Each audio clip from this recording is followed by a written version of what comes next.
வணக்கம். கலாம் ஐயாவுடைய அறிவியல் ஆசிரியர் சிவசுப்பிரமணியம் ஐயர்.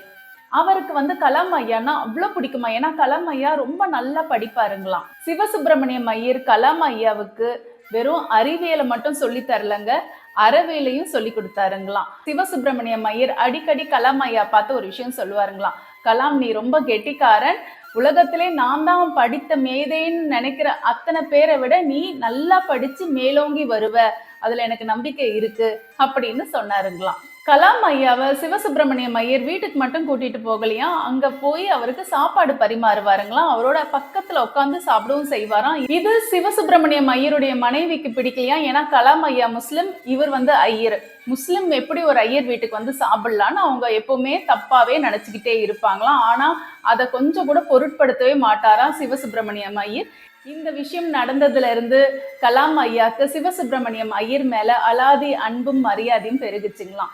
இந்த பதிவோடு இந்த வீடியோவை நான் இன்னைக்கு முடிச்சுக்கிறேங்க. மாமனிதன் கலாம் ஐயாவுடைய வரலாறு நாளையும் தொடரும்.